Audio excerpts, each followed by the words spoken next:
Okay, this is my propagation shelf. I have herbs and new cuttings going. These guys and these guys I'm going to take out to the greenhouse because they haven't experienced a frost yet this year. We put these guys in August, and you can see they've leafed out really nicely, but they're starting to exhibit some strain being in the house. They're getting a little bit of brown on the edges, and I think they're tired. I think they need a rest. So we're going to take them out to the greenhouse and let them freeze. And that way they should come on in the spring stronger for having rested, waiting till the sunlight is better. If you have them out in full leaf like this and you don't have enough sunlight for them, it stresses them a lot. So that's what I'm going to do. It might kill them. I don't think it will, but it might. Which means I will have learned just a little bit more in trying to understand how best to harvest the cuttings for people to start their own orchards. Okay, so I'm going to try and explain to you what everything is. This is cutting celery. It's an herb.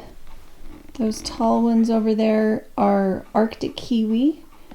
All these really kind of bushier types. These are a mulberry. We have Nanking cherries, fennel, more celery, a houseplant with a fig and a comfrey in it as well, several different kinds of basil, and I have some gooseberries in there that haven't started yet, and then those in there, I just clipped those yesterday. Some more gooseberries, stevia plant, lemon balm, and then a lot of figs mixed in. So you can see these containers work well for everything. And something I hadn't noticed is that with these clear containers that are the garbage plastic, you can actually see the roots when they come out. Sometimes with the cuttings, you don't know if you forced them, which means that they just leafed out, or if they're actually rooting. Whereas with these clear containers, you can see that they're rooting, you can see the roots, which is really nice because sometimes after they've leafed out, they start to pull back a little bit, turn a little bit brown, and you're not sure if they're actually dying or if they're okay and they're going to pull through. And so these clear containers, these little pop containers, can be very nice. They are beverages that my husband likes to drink, so we have quite a few of them that would otherwise be going in the garbage. And also, if you send things like that to the recycle, a lot of times they don't actually turn into something beneficial. Sometimes they just go in the trash if they're not processed correctly, that kind of thing. These kind of bottles go in the trash. And I would much rather have these than have the pots from the nursery, because the pots from the nursery are going to cost me 25 cents, maybe $1 a piece. But these, especially for orchards, if you're trying to create your own orchard from cuttings, these are fantastic because cuttings really like to have a deep depth. There is, that branch is pushed all the way down to the bottom, so you can see it has a good 6 inches to put those roots in, which is better than a shallow pot. A shallow pot does not make for a happy cutting.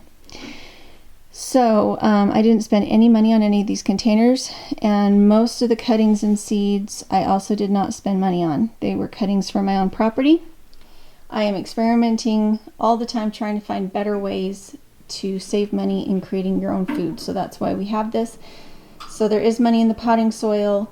Some of the cuttings I purchased, some of the cuttings I traded, but a lot of the cuttings actually came from our own plants. So that's kind of fun. And you can see you can use cardboard, milk jugs, other milk containers. Always just make sure to have a couple slits in the bottom so that water can escape, otherwise it will stagnate. And when I am doing cuttings, when I'm starting them, I prefer to have them in a clear tub that always has ½ inch of water in the bottom, because the cutting acts like a straw. The bottom of the straw stays wet, and it means that I have much better results with my plants leafing out and then actually being alive and having roots if I do it that way. I'll see if I can find that one I was trying to show you before. I don't know if this one is going to show it so good. You can see a few roots there, but it's nothing like the one I showed you at the beginning of the video, because this one is green instead of clear. Let's see if I can find you a different one. No, we're good, but thank you. Okay, so here that one shows a little bit better. This one is a basil, so you can see the roots at the bottom.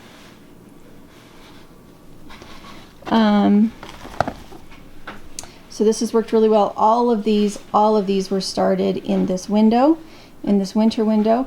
I'm experimenting with the grow light over here. I'm not happy with it. Not nearly as happy as I am with just a nice sunny window. We do not have UV resistant windows in this particular location, so it's just as if it was in a greenhouse. I do have to be really careful to water every single day because it's right here next to the wood stove, which would overwhelm and kill them if I did not keep a really good eye on moisture, which is why when they're first starting out, again, I have a clear tub with 1/2 inch of water in the bottom all the time. I water into individual containers, but then I let the water at the bottom pool as well. So hopefully that was helpful. My menagerie, as soon as it's warm enough outside, we will move a lot of these guys out to the greenhouse.